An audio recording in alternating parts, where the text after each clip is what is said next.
There are three angles that we're going to focus on the most, and those are our special angles, and they're going to come from our special triangles. The first angle that we're going to look at more closely is the angle of 45 degrees. And if you convert that to radians, that would be pi over 4. So in order to talk a little bit more about this 45-degree angle, I want to talk about isosceles triangles. So that's what's going to happen with the 45 degrees. And that's because, let's say we have our 90 degree in the corner here. If we make one of the angles 45 degrees, remember everything has to add up to 180 degrees.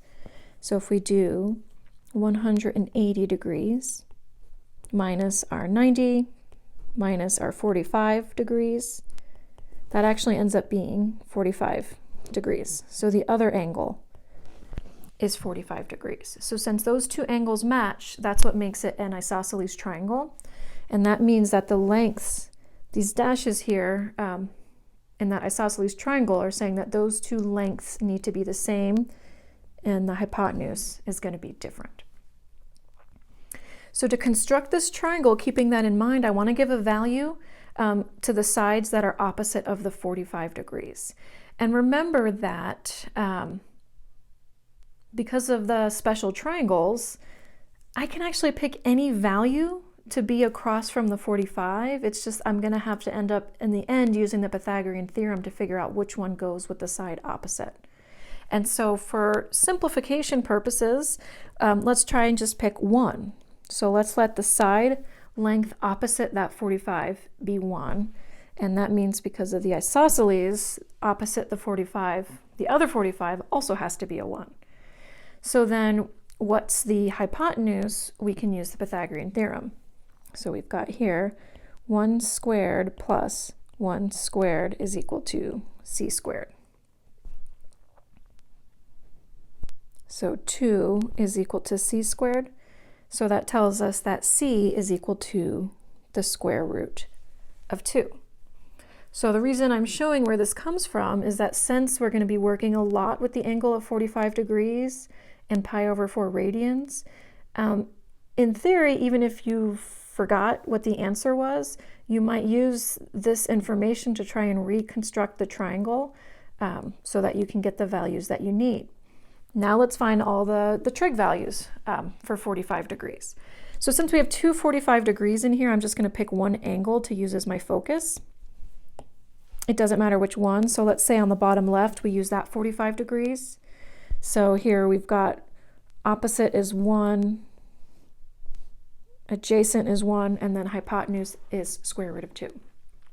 So sine is opposite over hypotenuse, so we've got 1 over square root of 2. If you rationalize that denominator, that becomes square root of 2 over 2. Cosine of 45 degrees would be adjacent, which is 1 over square root of 2. Again, rationalizing that would be square root of 2 over 2. And then finally, tangent opposite over adjacent is 1 over 1, which is just 1. And then we can just take the reciprocals to find the other three trig functions. So cosecant is going to be square root of 2 over 1, which we'll just write as square root of 2. Secant, square root of 2 over 1, which we'll write as square root of 2. And then finally cotangent, well, even if we flip it around, 1 over 1 is still just going to be 1.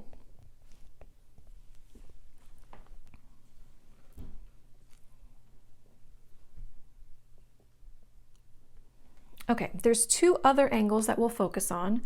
30 degrees, which is the same as pi over 6 radians, and 60 degrees, which is the same as pi over 3 radians. You can go through the process to convert these. Like, for example, anytime you have something in degrees, you can convert it to radians by going pi over 180. What helps me remember which way to multiply is that when I'm dealing with degrees, I want to put a pi into my problem, so that's why that goes in the numerator. And I'm trying to cancel out the degrees, so that 180 degrees goes in the denominator. So that's how we would convert it. So that would become 30 pi over 180. And then if you simplify that, that becomes pi over 6. And this, I feel like, is kind of like that S with C thing for remembering that sine and cosecant are reciprocals and cosine and secant are reciprocals. Is that this is kind of maybe like your brain wants to put the 3 and the 3 together, but it actually is the reverse. And that's because if you think about it in terms of fractions, the bigger denominator means a smaller number, and 30 degrees is a smaller angle. Okay, so I'm going to talk about in just degrees, but know that we can convert them. We're also talking about pi over 6 and pi over 3 as well. Okay, so what we're dealing with now is actually not a right triangle. We're dealing with an equilateral triangle. So an equilateral triangle has all of the angles are the exact same and all of the sides are the exact same. So what does the angle need to be? So even though this is not a right triangle, the angles still need to add up to 180 degrees. So if I'm going to divide them evenly between 3 angles, we get that each angle measurement is 60 degrees. And because it's equilateral, all of these lengths need to be the exact same, and I can assign any value to them.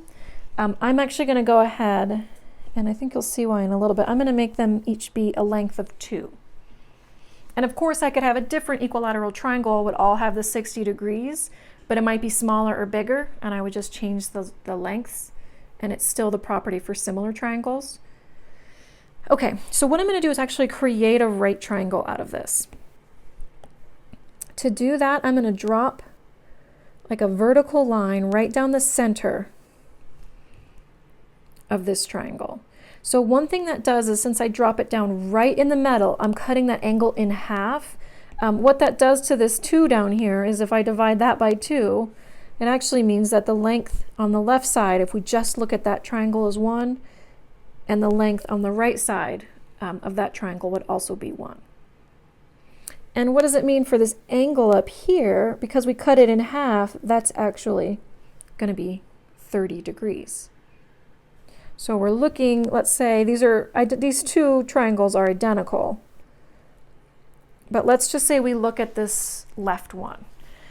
We've got all of our angles. So now it's a 30, 60, 90 degree right triangle. We have the length of one of the legs, which is 1, and we have the length of the hypotenuse, which is 2. We can use the Pythagorean theorem to find that third side, which is the other leg of the triangle. So that would be 1 squared plus, I don't know, let's just call it b this time. B squared is equal to 2 squared.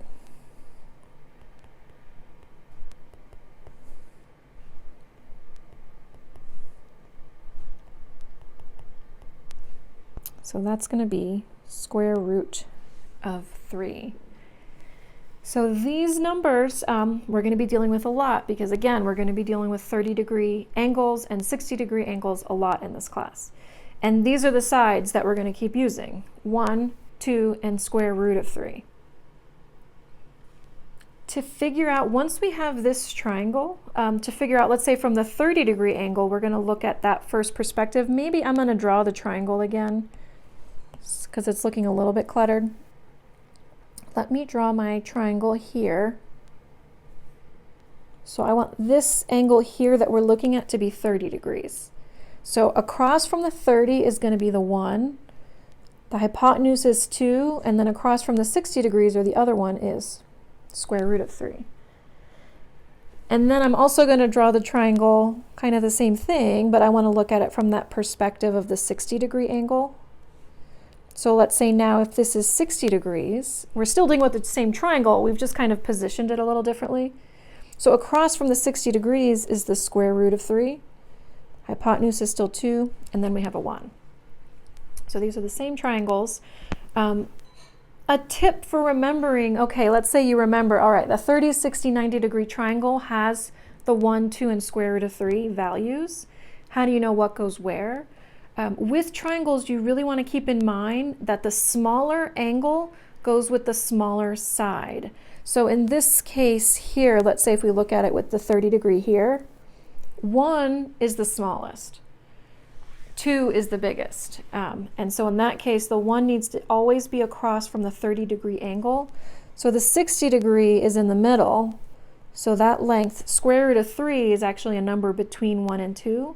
So that middle length or side needs to go across from that middle angle of 60 degrees. Okay, let's write our definitions then. So sine of 30 degrees is going to be 1 opposite over hypotenuse. And let me just go ahead and write the reciprocal right away here. Cosine of 30 is adjacent, which is square root of 3 over 2. And then I'm going to write the reciprocal.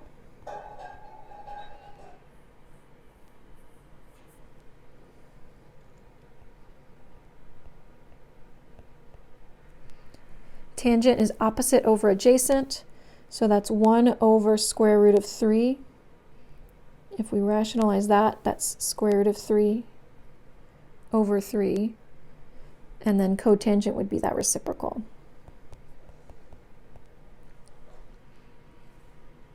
And we're dealing with the same triangle, but let's answer them for the 60-degree angles as well. So now sine of 60, now when we're dealing with 60 degrees, the opposite side becomes the square root of 3. And then we'll do that reciprocal.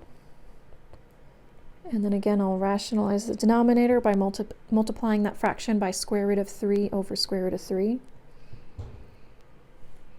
Cosine of 60 is 1/2. And tangent of 60 is just square root of 3 over 1, which we would just write as square root of 3.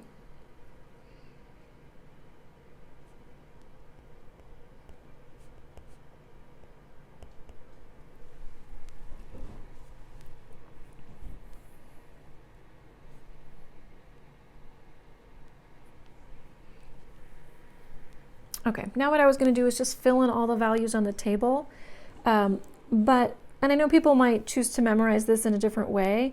I guess I would probably discourage you from just memorizing the table, and instead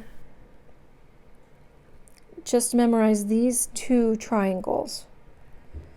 These, along with the definition of the trig functions, like sine is opposite over hypotenuse, will allow you to fill in this table and to find any of these values when you need to find them.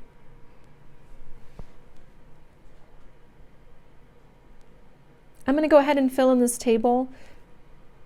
And I'm actually just going to leave it not rationalized for now, but know that if you need to rationalize them, you can always do that multiplication as the last step.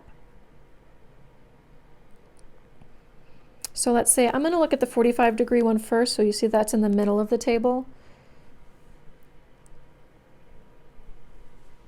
So it'll be dealing with that first triangle.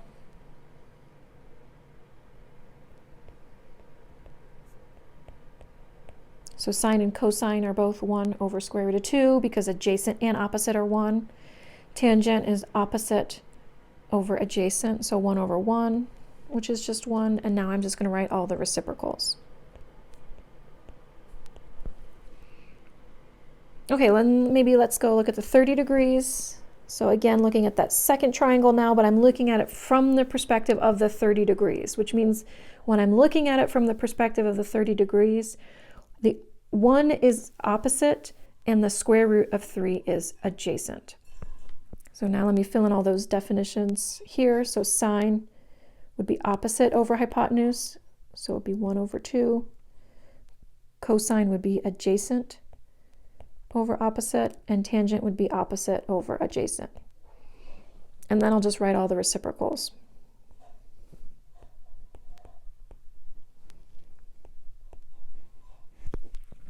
And then finally, let's look at the 60-degree angle again.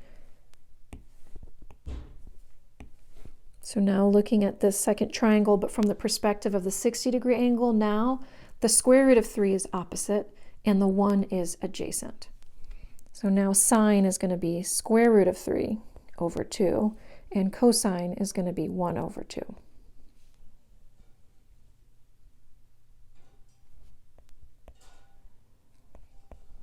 And then for the last three, I'll just write the reciprocals.